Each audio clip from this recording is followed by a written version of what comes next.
Est-ce que vous avez déjà entendu l'expression qui dit « la raison du moins cher » ? Parce que moi, je la connais pas non plus. Voilà, c'est une expression que j'ai inventée. Et je l'ai inventée pour cet écran. Mon LG Monitor machin chouette. Et donc, cette vidéo, c'est pour vous parler de mon nouvel écran LG Monitor machin, blablabla. Donc, voilà. Vous avez la référence.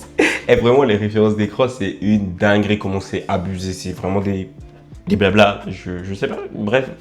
Bref, j'ai payé un écran LG sur Amazon. En gros, si vous avez beaucoup, mais beaucoup de thunes à mettre dans un écran, cette vidéo est clairement pas faite pour vous. Je possède des thunes, je suis à l'aise financièrement. Mais si vous voulez quand même regarder la vidéo pour vous divertir, restez, hein. Ça peut être sympa.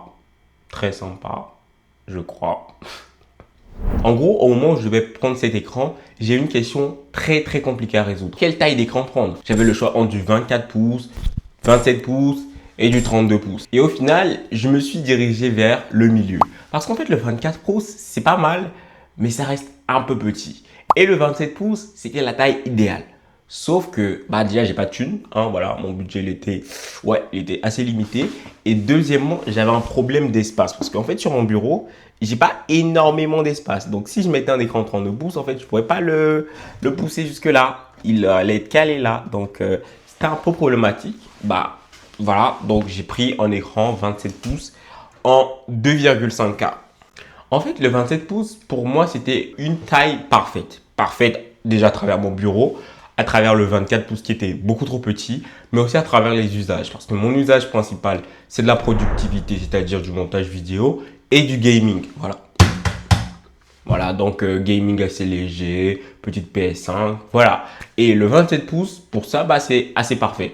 Regardez aussi quelques matchs de temps en temps, Coupe du Monde, bref, voilà.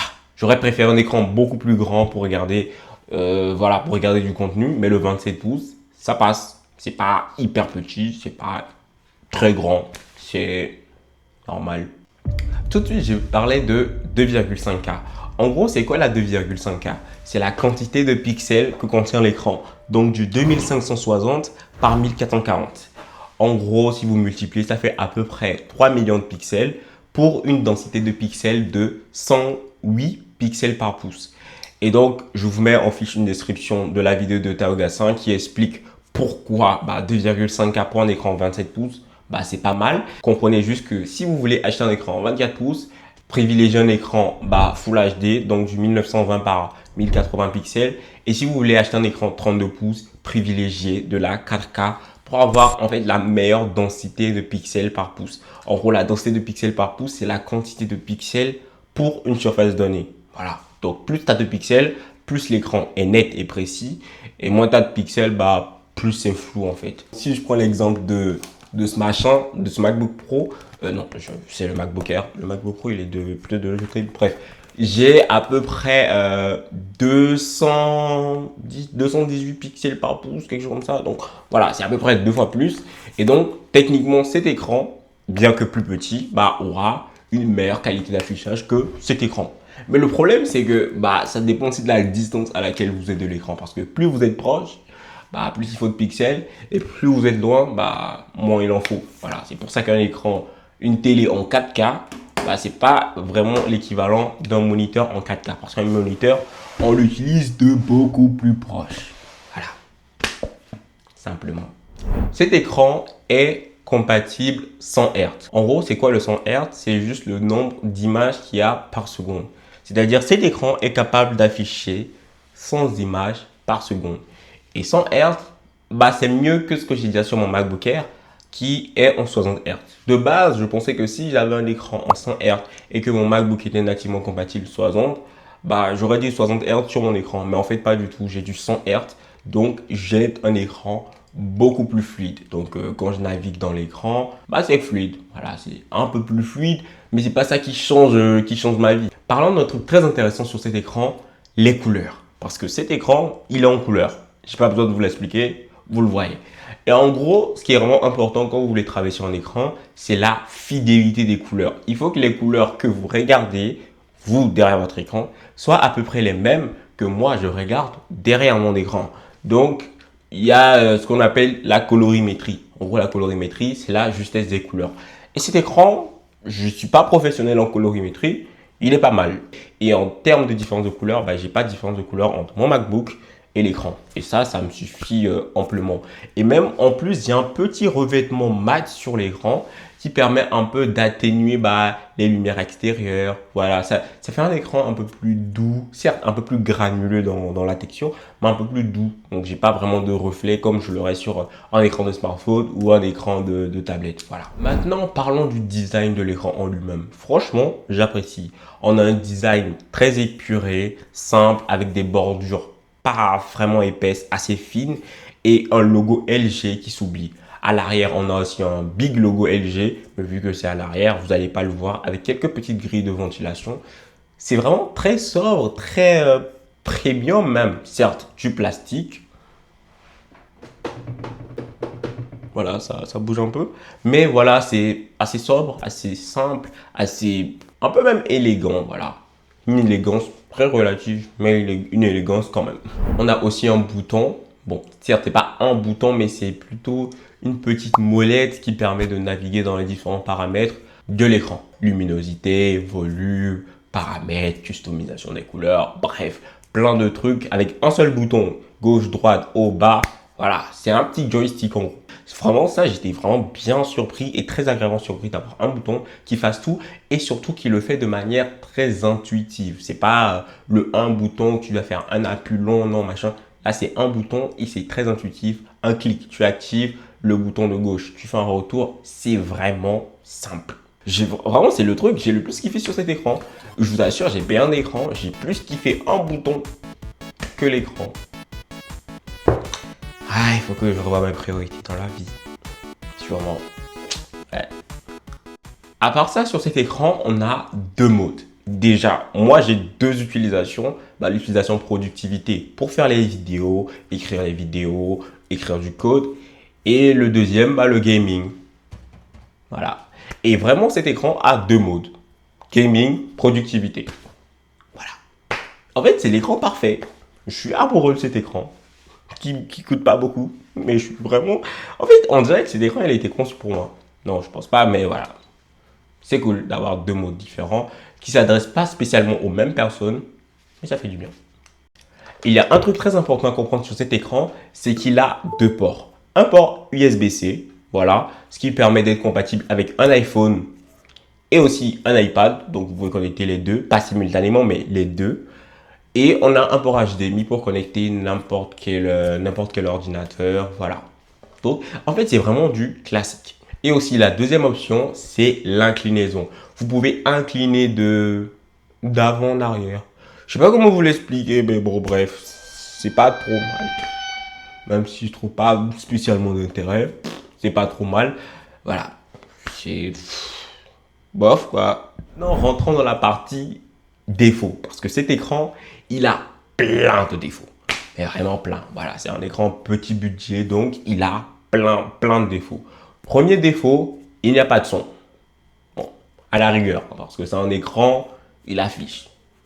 Soit, pas de son. Le vrai défaut de cet écran, c'est vraiment le pied. Certes, on a un pied en acier, ou un truc comme ça. Ouais, genre lourd, très lourd même d'ailleurs. Mais le pied, il est vraiment pas assez réglable. Il est pas réglable en hauteur, il est pas réglable en horizontal. Bref, il est juste machin truc que je vous l'ai montré tout de suite. C'est pas ouf. Ah, franchement, c'est pas ouf. L'absence de au moins du 120 Hz. Parce que je vous explique, sur la PS5, vous pouvez jouer à des jeux en 60 Hz ou en 120 Hz. Et en fait, vu qu'il n'est pas compatible 120 Hz et qu'il est compatible 100 Hz seulement, bah, les jeux se jouent en 60 Hz. J'aurais préféré avoir du 120 Hz parce que la plupart des jeux, même la plupart des smartphones, même la plupart des ordinateurs, bah, comme l'iPhone 17 que j'utilise pour filmer, bah, c'est en 120 Hz. L'un des défauts majeurs de cet écran, c'est le fait d'avoir de l'USB-C. En fait, l'USB-C, c'est pas un défaut en soi. L'USB-C, c'est même littéralement un avantage parce que la plupart des écrans de ce budget, bah, ils ont seulement de l'HDMI. Et l'USB-C, ça permet en même temps de faire passer de la sortie vidéo et de recharger. Problème, c'est que c'est de l'USB-C à 15 watts. 15 watts, c'est vraiment beaucoup trop peu. Pour un smartphone, ça passe. Pour un ordinateur, ouais, c'est pas ouf. Franchement, ça m'arrive d'utiliser mon MacBook et il se décharge pendant qu'il est branché à l'écran. J'aurais vraiment voulu avoir au grand minimum du 30 watts, ce qui aurait permis d'utiliser correctement et de recharger. C'est un écran peu cher, donc c'est un défaut qui, voilà, ça passe. Même si c'est pas ouf, vraiment 30 watts, ça aurait été banger. Vraiment, ça aurait été incroyable. Et les deux derniers défauts de cet écran, c'est premièrement la luminosité qui est pas incroyable. On a une luminosité de 300 nits à tout casser. Mais voilà, vu qu'il y a un écran mat, il y a moins de reflets, donc ça se compense un peu. Mais c'est un peu dommage quand même. Mon MacBook Air de 2020 a quand même 400 ou 500 nits. Bon, de toute façon, je le vois à l'œil nu, c'est beaucoup plus lumineux. Donc, je sais que c'est, voilà, l'écran il est moins lumineux. Et le deuxième défaut, c'est le HDR qui est pas ouf. Parfois, je vois même pas de différence. Je vois pas de différence, pas sur des contenus normaux, sur des contenus HDR. Parfois, je me demande s'il marche le mode HDR parce qu'il est pas ouf. Le HDR, c'est très compliqué sur cet écran. Après, luminosité pas trop ouf, effet mat, donc c'est pas les meilleures conditions pour avoir du bon HDR, mais ouais. Maintenant, parlons du plus grand point positif de cet écran, le prix. Parce que cet écran, de base, il coûte 190 euros. Il est en promo sur Amazon à 130 euros actuellement. Et moi, quand je l'ai payé, il était en promo à 115 euros. Donc, voilà, c'est un écran sur lequel il y a pas mal de promos. Et donc, franchement, si vous le trouvez sur Amazon, je vais mettre le lien en description. Prenez-le, c'est un bon écran pour travailler de manière simple, pour jouer à des jeux de manière très simple. C'est vraiment un bon écran. Il a la bonne qualité d'image, donc de la 2,5K sur 27 pouces. La densité de pixels parfaite. Il a du 100 Hz, c'est déjà mieux que du 60 Hz. Voilà. Il a de l'USB-C, même si c'est en 15 watts, c'est bien. Il a de l'HDMI 2.0, c'est correct. Et voilà, il a de l'HDR, même si c'est pas le meilleur HDR du monde. Un petit effet mat. Et le pied, voilà, c'est juste le pied, vraiment le vrai défaut. Mais ça passe. Voilà, c'est un très bon écran.